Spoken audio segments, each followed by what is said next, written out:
Bueno, buenas tardes a todos. Vamos a dar comienzo al Ateneo Central del día de hoy, titulado Abordaje de una presentación atípica, sospecha de enfermedad por IgG4.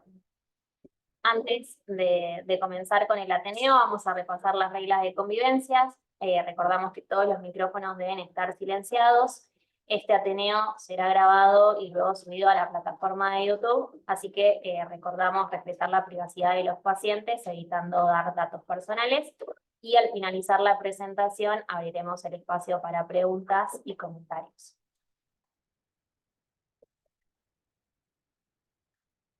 A continuación, el doctor Mariano Bricio de la Residencia de Clínica Pediátrica hará presentación del caso clínico.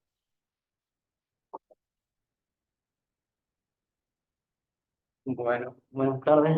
Voy a estar presentando a la paciente. Ella es una niña de 13 años, oriunda de la provincia de Tucumán, que su primer motivo de consulta en nuestra institución fue una masa mediastinal en estudio. Como antecedente de su enfermedad actual, en agosto del año pasado, ella inició con tos seca persistente, diurna y nocturna, sin otra sintomatología asociada. Inicialmente se asumió como un cuadro broncoobstructivo sin respuesta a broncodilatadores. Se la realizó en Ciudad de Origen una radiografía de tórax, la cual era sugestiva de neumonía izquierda. Se realizó una interconsulta por persistencia de los síntomas con neumonología en su ciudad de origen y le solicitaron un análisis de esputo que tuvo resultado negativo y una tomografía de tórax en la cual se objetivó una neoformación mediastinal que involucraba el espacio subcarinal rodeando al bronquio izquierdo y a la arteria pulmonar homolateral. A continuación vemos las imágenes en las cuales se puede ver rodeando al bronquio fuente izquierdo esta masa, que además está en relación a la arteria aorta y a la arteria pulmonar izquierda. En la ventana pulmonar se puede ver también el compromiso parenquimatoso a nivel posterior del pulmón izquierdo. Como otros estudios complementarios, en Ciudad de Origen se le realizó en posterior a la tomografía, después de este hallazgo, una punción de aspiración de médula ósea, la cual fue normocelular, y un análisis de laboratorio en el cual se vio que la paciente tenía una anemia microcítica e hipocrómica, un recuento de plaquetas y glóbulos blancos dentro de parámetros normales, con una fórmula conservada, valores de PCR, eritrocementación, parámetros inflamatorios elevados, serologías para FAN, anti-DNA y anticardiolipina negativos, además análisis de esputo con directo y cultivo negativos. Así, con estos hallazgos, la paciente fue derivada en esta institución para continuar su estudio. Ingresó el 11 de enero de este año en plan de resección tumoral. En un principio se le hizo una videobroncoscopía rígida, en la cual se realizó la resección del tumor endobronquial. Y en el informe preliminar de anatomía patológica no fue concluyente, el cual objetivo tejido fibrótico sin presencia de otras células, y se decidió con estos hallazgos realizar el abordaje por vía toracoscopía de la lesión mediastinal, realizando una segmentectomía atípica izquierda. Como complicación postoperatoria, a las 24 horas la paciente evolucionó presentando hipotensión, taquicardia, taquipnea y caída de 10 puntos del hematocrito con débito hemático de 500 mililitros por drenaje pleural.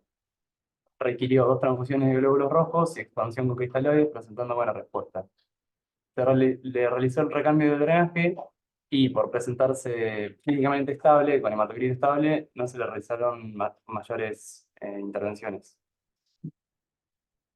En la misma internación, luego de una semana, se le realizó una tomografía computada por emisión de positrones, en el cual se pudo ver un aumento del metabolismo en tejido de partes blandas mediastino, ilio pulmonar izquierdo y retroperitoneo infrarrenal, que era vinculable a la actividad de la patología en estudio. En ese informe se consideró como posible etiología un proceso linfoproliferativo. A los 4 días, la paciente egresa a Ciudad de Origen a esperar el informe de anatomía patológica. A continuación, el doctor Julián Llera hará un comentario de la primera internación de la paciente en el sector 8. Hola, ¿qué tal? ¿Se escucha bien? Sí, se escucha. Perfecto. Bueno, no, era una paciente, una adolescente, bajó de terapia intensiva después de una cirugía importante Y era llamativo varias situaciones. Primero, el buen estado general. Era una paciente que no impresionaba, impregnada por una enfermedad crónica, estaba bien nutricionalmente, por supuesto con síntomas por la cirugía torácica. Y a esta altura del postoperatorio no teníamos hallazgos concluyentes en la biopsia de congelación y estaba pendiente todavía la anatomía patológica definitiva, y los estudios infectológicos no, eran todos negativos. Micosis profunda, tuberculosis, gérmenes comunes, o sea, no había hallazgos que nos orientaran. En esta espera, tanto en el postoperatorio como en la espera de la anatomía patológica, se decidió hacer el PET, como para, bueno, buscar si las lesiones eran solo en el tórax o estaban en alguna otra parte del organismo. Es de destacar, esta chica había venido estudiada de su provincia de origen, con imágenes y demás, no teníamos imágenes nuestras de la institución, y ahí sí, cuando en el PET se vio que había zona de captación, no solo en mediastino, sino también a nivel de la aorta terminal y ambas ilíacas. Ahí se planteó, entre otros, y digo, teniendo en cuenta los hallazgos en la congelación, la ausencia de células tumorales y solo presencia de inflamación y fibrosis y necrosis, la posibilidad de que se tratara con este compromiso perivascular de una enfermedad mediada por el IgG4. Esto era a comienzo del año, enero. En ese momento averiguamos para dosar IgG4, en el hospital no se estaba haciendo en ese momento. Y entonces, al momento del alta, la situación era, eh, presentamos a la paciente con el grupo, con la doctora de Cunto de reumatología, de avanzar en esta posibilidad. Quedaban pendientes los dos saques, quedaba pendiente la anatomía patológica, y la paciente con un buen postoperatorio fue dada de alta en espera de estos resultados.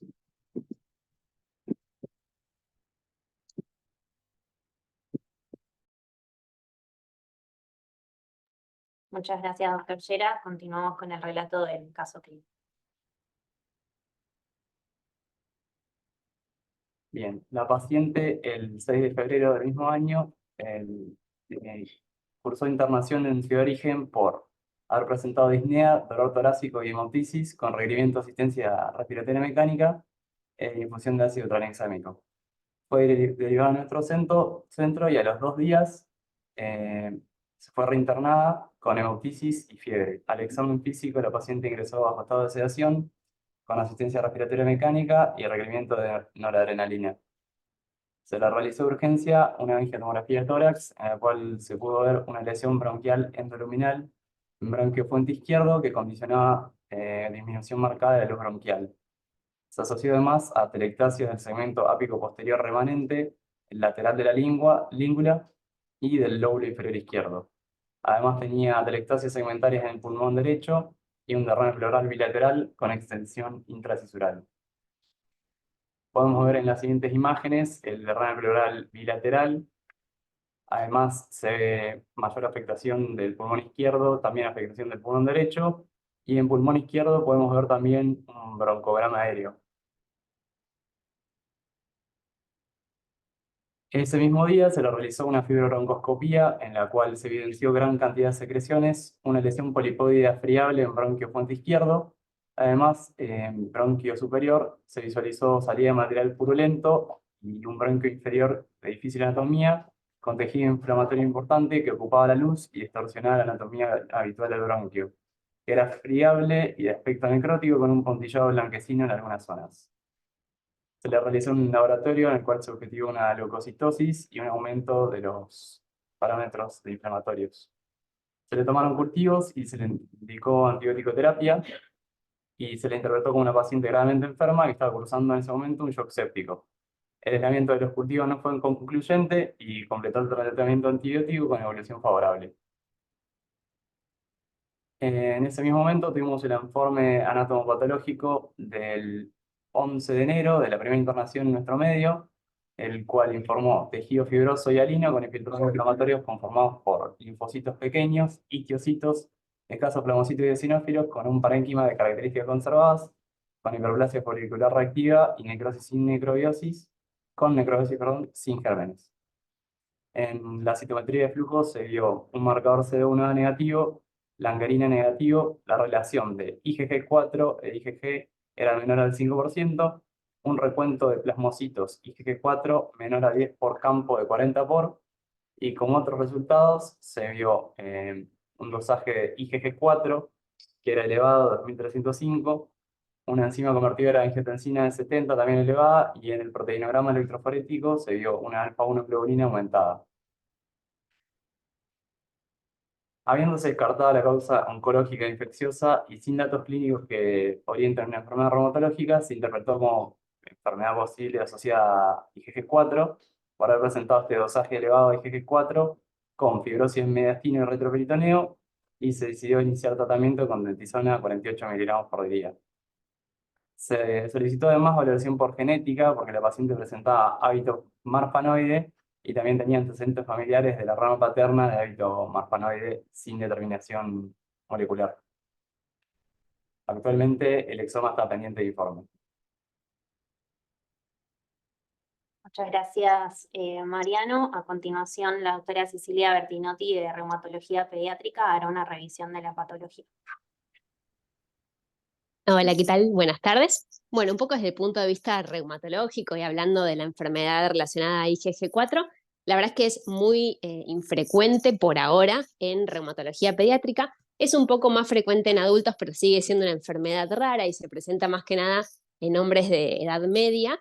Y hay algunos reportes de casos reportados en la literatura respecto a casos pediátricos.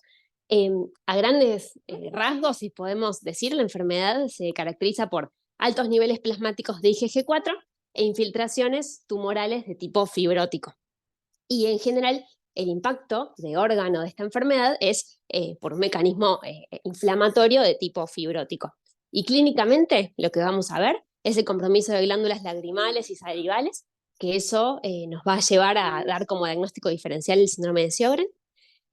Complicaciones o en realidad afectación de ganglios, por ejemplo, submaxilares más frecuentemente, que remedan malignidad y es el otro gran diagnóstico diferencial a descartar. No sé, Marion, si tenés la siguiente. Así les muestro la frecuencia de los impactos de órgano. Lo que ha reportado en pediatría es que lo más frecuente es la afectación de órbita, casi en la mitad de los casos. En segundo lugar, pancreatitis autoinmune. En tercer lugar, colangitis, y en cuarto lugar, la enfermedad pulmonar. Y después hay otros casos, el resto, el 30% de los pacientes, tienen tiroiditis, hialodenitis, compromiso hepático, etcétera, pero es mucho menos frecuente. A ver la siguiente.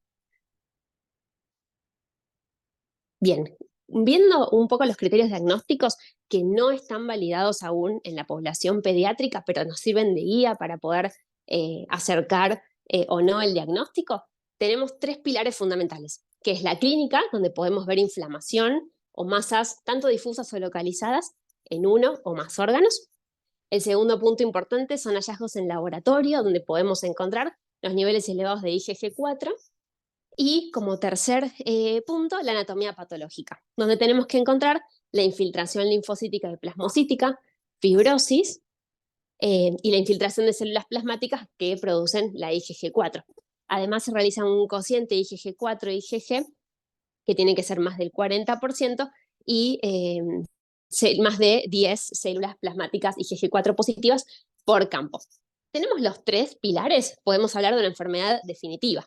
Ahora, si contamos con el laboratorio y la anatomía patológica, hablamos de una enfermedad probable, y si tenemos la clínica y el laboratorio, como es el caso de nuestra paciente, perdón, Maru, si quieres dale siguiente, así se ven los recuadros. Ahí está.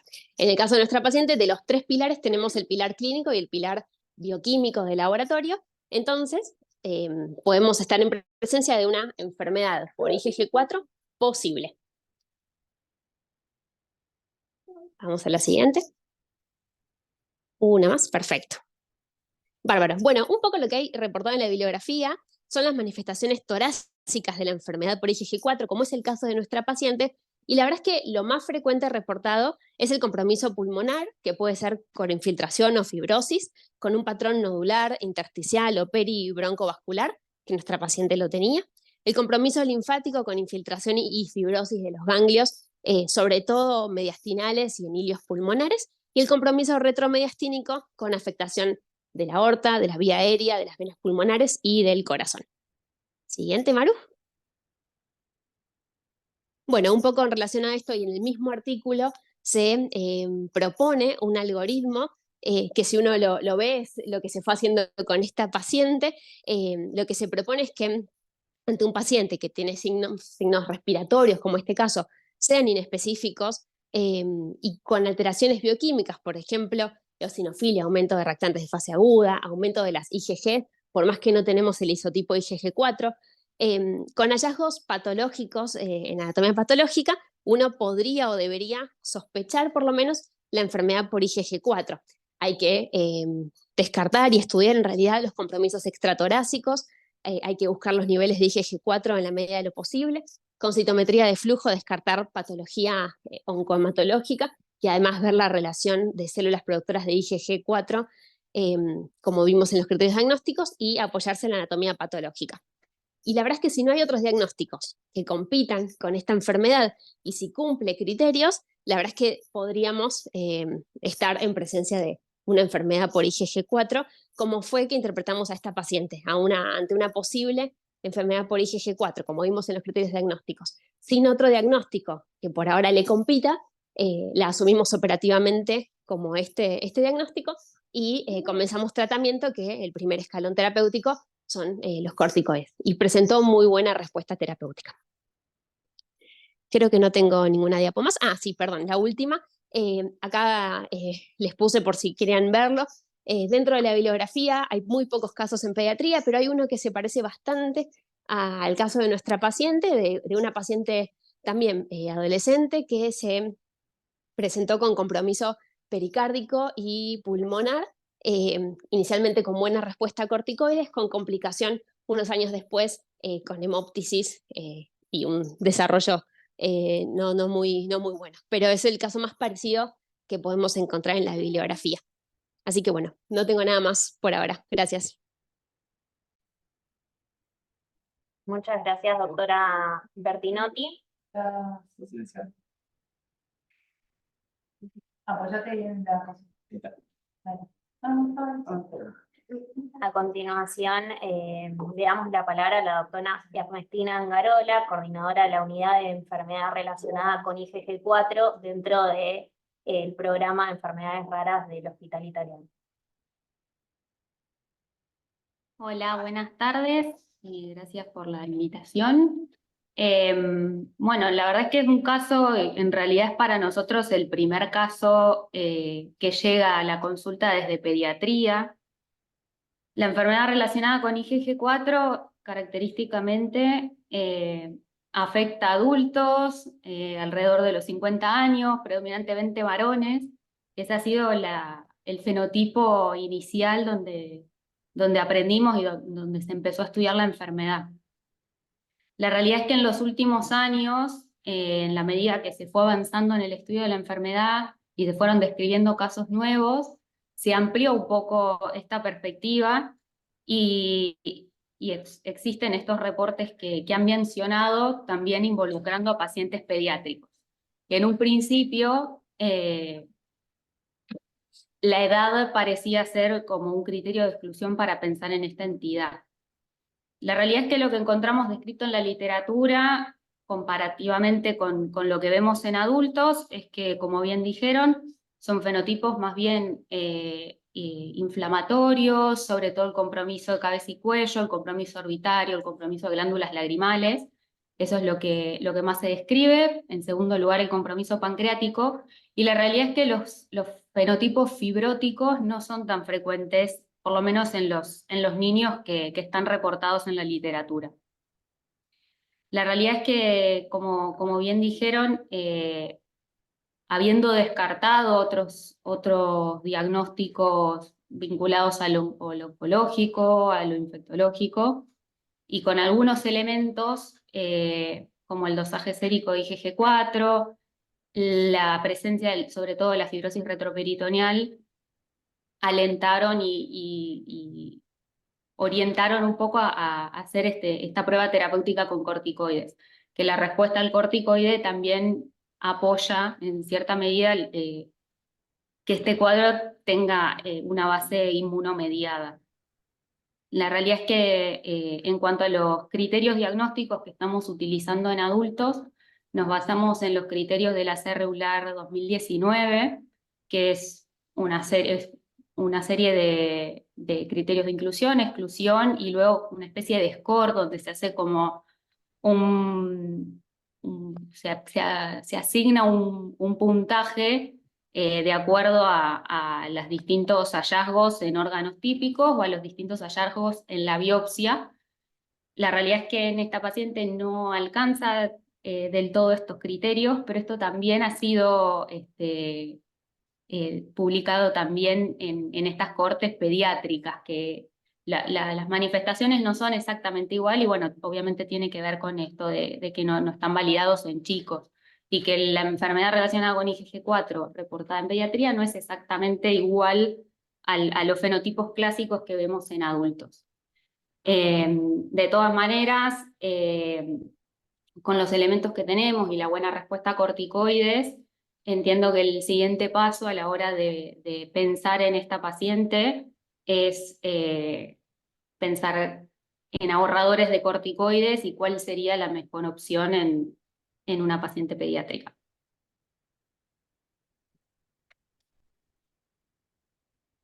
Muchas gracias, doctora Angarola. Abrimos el espacio para dudas, preguntas, comentarios. Hola, hola a todos, yo estoy con Diana Liberatore, acá en la oficina. No sé si me escuchan. Sí, se escucha. Bueno, primero realmente agradecer la idea de presentar a esta paciente, que es toda una novedad para todos nosotros. Agradecerle a Cecilia la presentación y que está Ernestina, y también yo le comenté al doctor Agustín Cáceres, también del mismo grupo, reumatólogo de adultos del mismo grupo de IgG4, para que pudiéramos discutir un poquito qué pasa. No hay dudas que el diagnóstico es posible.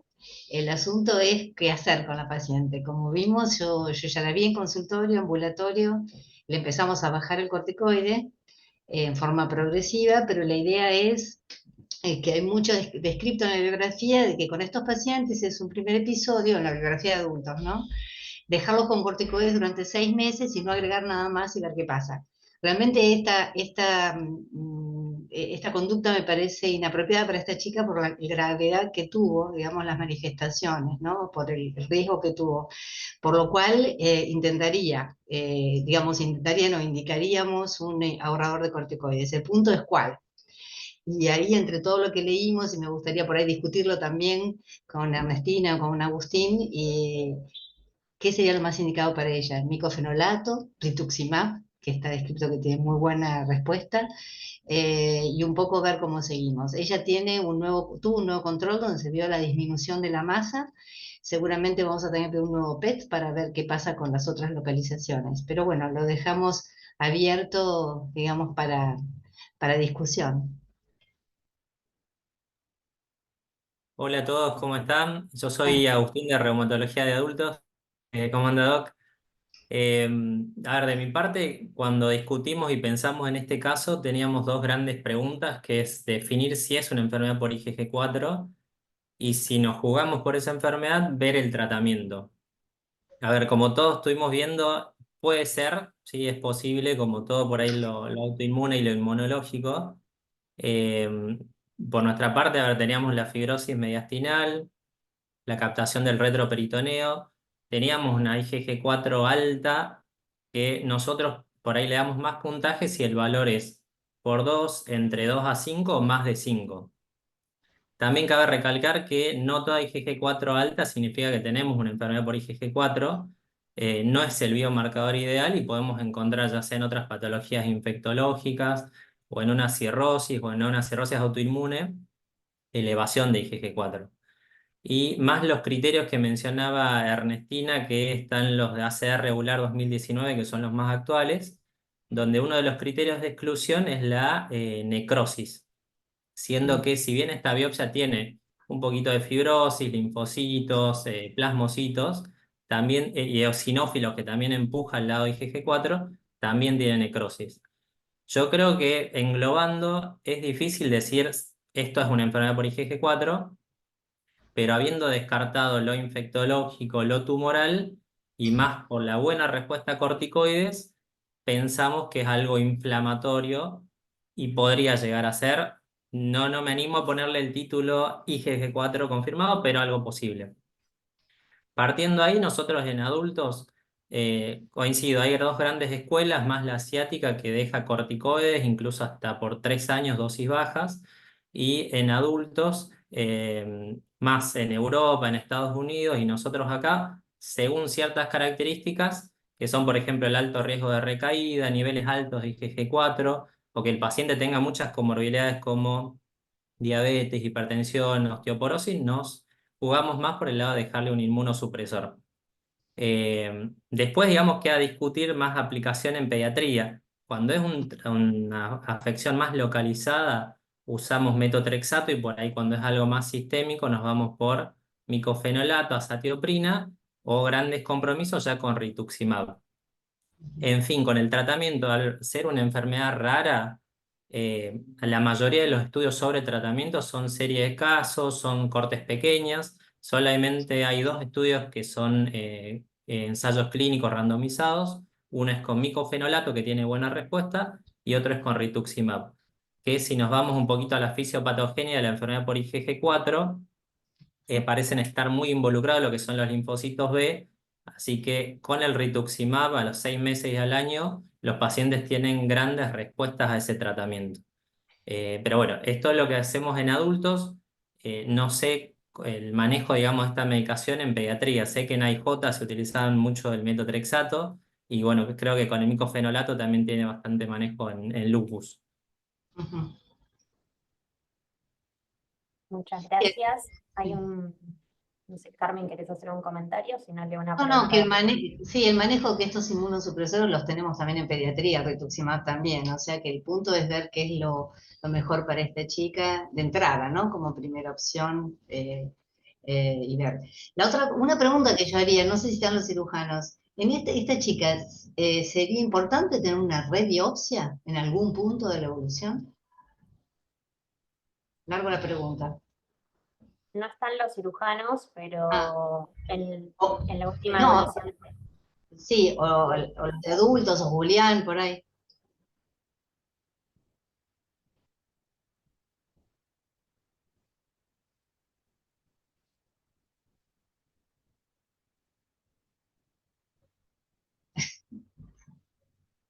Bueno, no importa, queda ahí flotando, de acuerdo a la evolución que tenga la paciente por ahí.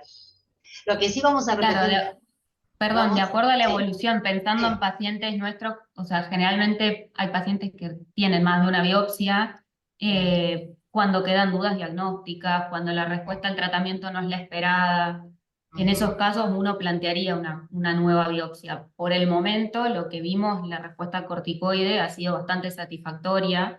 No sé si técnicamente es viable obtener una nueva muestra que tenga buen rédito, que eso es otra cuestión importante a la hora de pensar IgG4, las biopsias, no sé, las aspiraciones no nos sirven, necesitamos una buena cantidad de muestra para ver exactamente las manifestaciones histopatológicas. Pero solo en esos casos planteamos una rebiopsia, no como control ni como seguimiento. Okay. La verdad es que yo vi en el teléfono celular, me mostró toda la endoscopía Urquizo, y lo que se veía en un principio era un bronquio, era una cosa impresionante, todo secreción blanca, blando, un espanto, y después del corticoide le hicieron de nuevo una endoscopía, dijeron que estaba impecable. O sea que yo creo que hay que esperar un poco el PET, porque si hacemos un PET y no hay nada, y se le fue todo, no vamos a tener nada para biopsiar. Así que me parece que eso es como para la duda diagnóstica y no creo que nos disipe mucho, porque como sabemos nosotros estas enfermedades son tan poco frecuentes que nosotros estamos acostumbrados a manejarnos con que no entran con todos los criterios, con que le falta algo, con que nos iremos manejando, pero no me parece que... Nosotros le hemos transmitido todos a la familia que no tenemos un diagnóstico de certeza, porque bueno, en principio no hay un gen descrito, no hay un criterio absoluto, sino que es una suma de criterios, y en pediatría hay pocos pacientes, con lo cual obviamente que el diagnóstico es posible, pero bueno, como todo, nos manejamos estratégicamente con ese diagnóstico, la chica respondió perfecto, así que yo creo que hay que asumirla como eso. Lo que te decía preguntar a Agustín es la IgE. La IgG4, digo, no la IgG4, porque vos decís 5 veces el valor. No sé de dónde sacan ese valor de referencia de 137 a 1300, una cosa así que dice acá, porque la IgG4, la concentración es el 5% de toda la gamma globulina. O sea, no es normal que alguien tenga 1000 miligramos de IgG4. No sé qué valores ven, pero nosotros los valores que vemos en pediatría tienen 0,05, se tienen 50 miligramos, tienen muy poquito. O sea, ven que el rango, cuando algo le da ese rango, hay algo que no está funcionando bien. Si lo normal es entre 137 o no sé cuánto, y 1500 es una tabla que yo no utilizaría, porque esto de por 5. Vos ves valores de, no sé, de 8000 de IgG4 en los pacientes, ¿qué valores ves? Sí, o sea, tenemos, perdón, que la pregunta fue para Agustín, pero... No, está bien, es lo mismo. Pero sí, estamos acostumbrados a ver ese tipo de valores en pacientes, sobre todo que tienen compromiso multiorgánico. Lo que sí entiendo que decía Agustín es que también vemos pacientes con otros diagnósticos donde no se confirma la enfermedad relacionada por IgG4 que cursan con valores elevados. Sobre todo en los pacientes por ahí que está la duda en compromiso pancreático, compromiso de vía biliar, colestasis. Muchos de esos pacientes cursan con valores elevados y muy elevados de IgG4 y finalmente terminamos haciendo un diagnóstico también de neoplasia. Claro, está bien, pero Por acá, ahí. digamos, el problema no es que tenemos otro diagnóstico diferencial y no podemos diferenciar si es una pancreatitis porque está infiltrada o porque es una pancreatitis relacionada a IgG4, sino que acá lo único que tenemos es esto, o sea que esto me parece que disipa un poco, porque no hay otro diagnóstico que tengamos en mente. Sin duda que si no tuviera IgG4 sérica estaríamos todavía un poco más, no del todo seguros de hablar del cuadro Totalmente, como pero lo tal. tenemos. Pero lo tenemos y obviamente alienta y se alinea un poco más en esta presunción diagnóstica. Claro, porque 2200 es absolutamente patológico, es un valor. Yo igualmente lo que quiero aclararles a todos, ustedes que manejan esto, capaz que no necesitan la aclaración, pero que no es una enfermedad mediada por IgG4. En realidad no se sabe todavía. Relacionada, tal cual. No, tal cual, es una enfermedad relacionada, que así es en inglés, pero en castellano quedó por IgG4, pero no es por IgG4, porque en realidad la IgG4 es una clase de inmunoglobulina que justamente es poco inflamatoria, es casi antiinflamatoria. O sea que a lo mejor estamos viendo la IgG4 en respuesta a la inflamación que hay, y no es que sea patogénica. Claro. Pero esto no se sabe en realidad, si es que está ahí, porque en realidad está como contrarrestando algo y por eso aparece. Es como el síndrome de hiper-IgE, que tampoco tiene nada que ver la IgE con la inmunodeficiencia mediada por IgE o definida por hiper-IgE. ¿Okay? O sea que es una enfermedad donde se ve esto es lo que aparece en las descripciones, y yo me imagino que en unos años, cuando tengamos más información genética, a lo mejor le cambiamos el nombre. Bueno, otra cosa Totalmente. Yo importante... para agregar No, eso, lo de IgG4, o sea, claro, es una subclase, como dice la doctora Diana. Nosotros lo vemos en los últimos criterios clasificatorios, tiene más peso y más puntaje según el nivel de IgG4, y hemos llegado a ver pacientes que tienen por 10, por ejemplo, los niveles de IgG4. Entonces, si está en nivel normal, normal hasta el límite de por 2, de por 2 a 5 y por más de 5 da más peso en los puntajes clasificatorios. De todos modos, no es el biomarcador ideal porque, por ejemplo, en nuestra corte, cualquier cosa, corregime Ernestina, pero 60-70% solamente tienen IgG4 elevada de nuestros pacientes con esta enfermedad. Entonces hay un 30% que pueden tener IgG4 que es normal.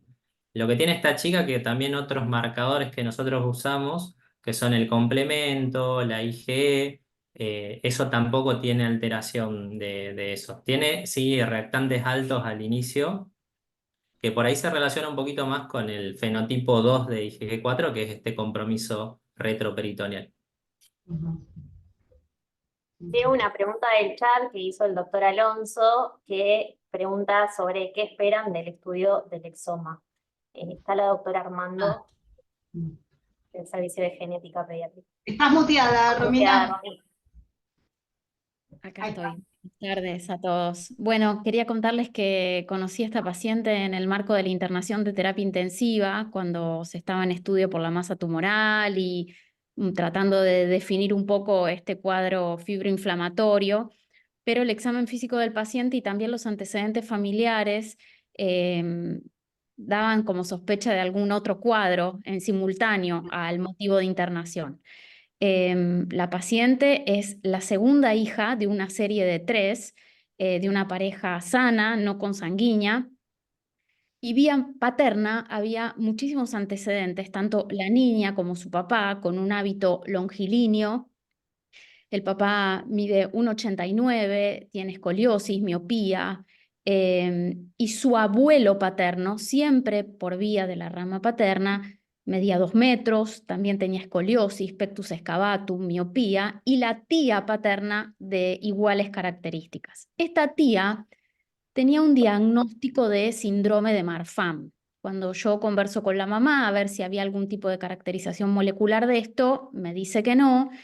El único rasgo distintivo al resto de los integrantes de la familia es que la tía había tenido un desprendimiento de retina en etapas muy tempranas de su vida.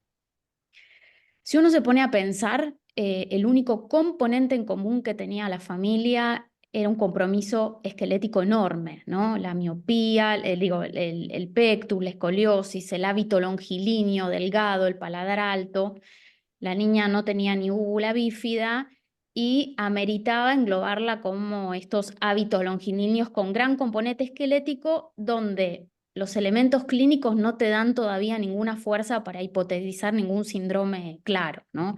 Si bien en el Vox Populi el único más o menos reconocido es el síndrome de Marfan y se le dice esto del hábito marfanoide, hay un montón de primos del Marfan, digamos, o entidades relacionadas, donde el estudio molecular le puede dar un poquito más de fuerza a la entidad y un diagnóstico muy claro, inclusive apoyándonos también en el seguimiento, porque no es lo mismo el seguimiento de un paciente con síndrome de Marfan que un paciente que tiene un síndrome de Loy-Dietz, donde el lecho vascular y las aneurismas no solamente están limitadas a la aorta, sino a otros lechos vasculares. En este escenario, pedir solamente un panel vinculado a genes de trastornos del colágeno me pareció que era muy acotado y por eso se eligió la opción de la alternativa de un exoma clínico, que obviamente también tiene un número limitado de genes, no es que, pero bueno, íbamos a tener englobado, por un lado, los genes que estábamos interesados del trastornos del colágeno o entidades relacionadas a trastornos del colágeno, como también innumerables enfermedades inflamatorias que capaz la clínica no había dado tanta relevancia y podíamos determinarlo. Como decía Diana recién, este cuadro de la IgG4 todavía no tiene un gen identificado, eso lo hace más difícil obviamente porque el exoma clínico sí analiza genes con código MIN, es decir, que están vinculados a una enfermedad genética conocida, pero bueno, nos parecía que ya que íbamos a encarar una estrategia de estudio molecular con la hipótesis familiar del trastorno del colágeno, quedarnos con un panel iba a ser un poco limitado y por eso se eligió la opción del exoma. Romina, y de lo que vos leíste, todos estos síndromes longilíneos, que ahora veo que son varios, ¿alguno tiene alguna descripción de algo fibroinflamatorio donde podríamos, digamos, ampliar esto o no? No, generalmente no.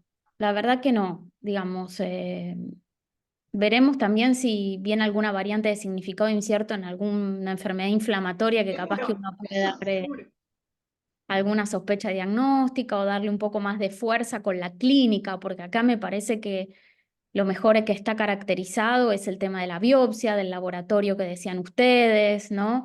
Entonces, un poco abrir esa puerta, pero siempre como hipótesis, ¿no? Es que a diferencia del Marfan, donde si nos viene una variante patogénica en el gen FBN1 más el cuadro esquelético, ya tenemos un diagnóstico de Marfan. A mi entender, estamos entre dos cuadros totalmente distintos. Ok.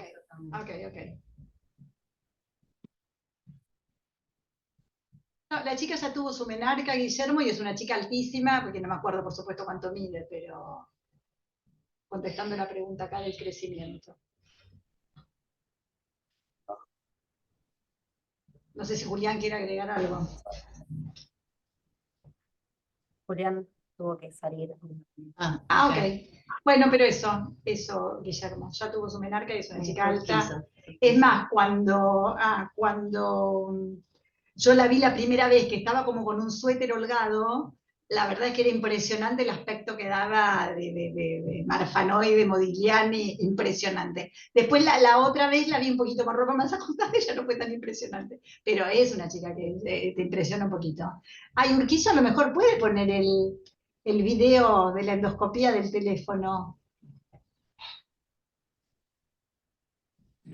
Bueno, la Hola, buen día. asociación de IgG4, perdón, con hipofisítica, discúlpame Mauricio, contestándole a Guillermo. No, lo que pasa es que es eso, la IgG4 está asociada a 25 millones de cosas, pero hay que ver si es patogénica, como autoinmunidad, qué sé yo, el pénfigo ampollar tiene IgG4 alta, pero es patogénico. O sea que, pero esto es otra entidad. Esto de enfermedad relacionada por IgG4 es otra cosa.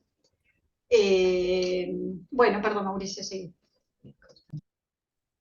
No, les quería pedir mil disculpas porque yo me enteré hace un par de horitas que se presentaba la paciente, así que no tuve tiempo de preparar nada. Me enteré recién.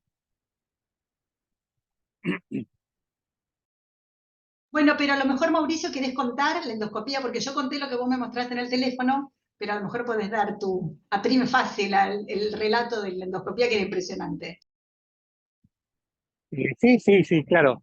La verdad que para nosotros, como ya les conté, para nosotros era fue más frecuente ver patología tumoral, y sobre todo porque ya tuvimos un paciente de 12 años, perdón, 8, 9 años, con una lesión similar que fue un tumor carcinoide bronquial, y la verdad que las imágenes de esta chica eran muy similares. Y cuando hicimos la endoscopía, que el plan era hacer una biopsia y nada más, empezamos por la endoscopía porque en las tomografías se veía una ocupación del bronquio puente izquierdo. Cuando entramos hicimos una resección de una masa que ocupaba casi el 100% de la luz. Logramos desobstruir el pulmón, pero el informe en este momento de anatomía patológica de congelación, el único informe fue fibrosis sin células que puedan identificar. Con lo cual decidimos entrar al tórax y hacer una biopsia por videotoracoscopía. Y la lesión, no sé si lograron ver la tomografía, pero comprometía todo el callado de la aorta, el bronquio puente, y cabalgaba sobre la arteria pulmonar. Con lo cual empezamos con una biopsia superficial, con todo el cuidado de los vasos que estaban por debajo, y nuevamente ahí la anatomía patológica nos informó fibrosis. Fuimos cada vez más adentro, hasta que finalmente la cirugía, la biopsia tomó como 4 horas y media, porque hicimos una resección de toda la parte anterior, digamos, liberando todo lo que era el callado de la aorta, la emergencia de la arteria subclavia, liberamos completamente la arteria pulmonar y el bronquio puente izquierdo, liberándolo de todo ese tejido. Y anatomía patológica, la verdad que en ese momento no dio ningún aporte de la patología tumoral que nosotros pensábamos, con lo cual paramos la biopsia para hacer otros estudios diferidos, pero el componente fue de una gran masa que comprometía la luz bronquial y todo el mediastino en el hemitórax izquierdo.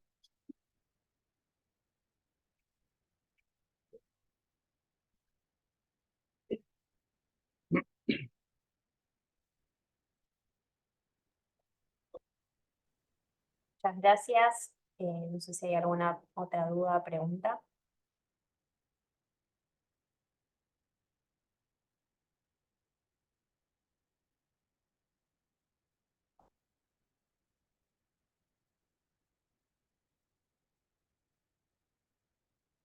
Bueno, muy bien, damos por finalizado el Ateneo Central del día de hoy. Les agradecemos mucho a todos los interconsultores que participaron.